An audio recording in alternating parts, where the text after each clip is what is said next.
नमस्कार, मी करणसिंह पवार. आपण पाहता एलएस मराठी. बुलेटिनच्या सुरुवातीला घेऊयात वेगवान बातम्यांचा आढावा. खोपोलीतील मंगेश काळोखे यांच्या हत्येचा काळीज पिळून टाकणारा सीसीटीव्ही फुटेज समोर आलाय. व्हायरल झालेल्या सीसीटीव्ही फुटेजमध्ये हत्येचा संपूर्ण घटनाक्रम कैद झालाय. मंगेश काळोखे आपला जीव वाचवण्यासाठी रस्त्यावरून धावत असताना दिसतायत, मात्र हल्लेखोरांनी त्यांना घेरलं. मंगेश जमिनीवर कोसळताच 3 जणांनी त्यांच्यावर तलवार आणि कोयत्याने सपासप वार करण्यास सुरुवात केली. त्यांच्या डोक्यावर आणि चेहऱ्यावर एका पाठोपाठ तब्बल 24 ते 27 वार करण्यात आले. हा हल्ला इतका भीषण होता की मंगेश यांचा जागीच मृत्यू झाला. ते मृत झाल्याची खात्री पटल्यानंतरच हल्लेखोर काळ्या रंगाच्या गाडीतून पसार झाले. खोपोलीतील मंगेश काळोखे यांच्या कुटुंबाची उपमुख्यमंत्री एकनाथ शिंदेंनी सांत्वनपर भेट घेतली.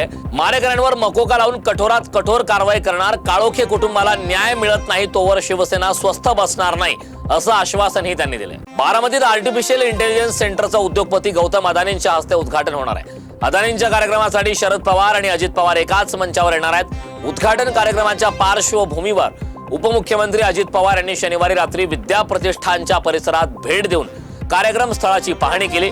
यावेळी त्यांनी तयारीचा आढावा घेत सर्व व्यवस्था योग्य आणि नियोजनबद्ध असल्याची खात्री केली. देशाचे प्रसिद्ध उद्योगपती गौतम अदानी यांच्या स्वागताची बारामतीत जय्यत तयारी करण्यात आली. कृत्रिम बुद्धिमत्ता केंद्राच्या उद्घाटन तयारीचा शरद पवारांनीही आढावा घेतलाय. उद्घाटन प्रसंगी कुठलीही अडचण राहू नये याची पुरेपूर काळजी घेण्याच्या सूचना पवारांकडून करण्यात आल्या.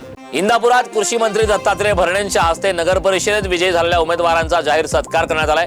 नवनिर्वाचित 14 नगरसेवकांसह नवनिर्वाचित नगराध्यक्ष भरत शाह यांचा नागरी सत्कार समारंभ पार पडलाय. लाईनमध्ये थांबायला वेळ नाही अशी मगरुरी दाखवणाऱ्या इस्माने सहकाऱ्यांच्या मदतीने थेट मटन दुकानदाराचं अपहरण करून त्याला जीवे मारण्याचा प्रयत्न केल्याची धक्कादायक घटना बारामतीत घडली. कोयत्यासह बेल्टने मारहाण केल्याची फिर्याद ज्ञानेश्वर भारत आठवळे यांनी पोलीस ठाण्यात दिली. आरोपी ऋषी गावडे याला पोलिसांनी अटक करत आरोपीला 3 दिवसांची पोलीस कोठडी सुनावली. पुण्याच्या इंदापुरातील भूमपरंडा बोरिवलीला जाणाऱ्या एसटी बसमध्ये अचानक बिघाड झाल्याने एसटी बस रस्त्यावरच बंद पडली. एसटी बंद पडल्याने प्रवाशांची गैरसोय झाली. इतर एसटी बसेसना थांबवल्यानंतर बस चालक आणि वाहकाने प्रवाशांना घेऊन जाण्यास नकार दिल्याने प्रवाशांमध्ये संतापाची लाट उसळली. एकविरा देवी देवस्थान ट्रस्ट कार्यालयामध्ये कोट्यावधी रुपयांचा घोटाळा झाल्याचा गंभीर आरोप देवस्थानचे पुजारी गणेश देशमुख यांनी केला होता. या आरोपांमध्ये ट्रस्टचे अध्यक्ष दीपक खुलावळे यांच्यावर थेट निशाणा साधत देवीचे दागिने, रोकड आणि ट्रस्टच्या मालमत्तेचा खासगी वापर केल्याचे दावे करण्यात आले होते. मात्र या गंभीर आरोपांना एकविरा देवी देवस्थान ट्रस्टने फेटाळून लावत तातडीची पत्रकार परिषद घेत आरोपांचं खंडन केलंय. सर्व आरोप राजकीय आकसातून करण्यात आल्याचं ठाम स्पष्टीकरण दीपक खुलावळे यांनी दिलं. वाशिमच्या मानोरामधील रुई येथे विहिरीत पडलेल्या बिबट्याला वन विभागाच्या कर्मचाऱ्यांनी रेस्क्यू ऑपरेशन राबवून जीवदान दिले. पिंजराच्या साहाय्याने विहिरीत पडलेल्या बिबट्याला सुखरूप बाहेर काढण्यात आले. संविधान वाचवण्यासाठी 74 वर्षीय भागवत लांडगे हे गेल्या अनेक वर्षांपासून धडपडत आहेत. नागपूर येथील संविधान चौकात त्यांनी 300 पेक्षा जास्त संविधान पुस्तकाचं वितरण केलं.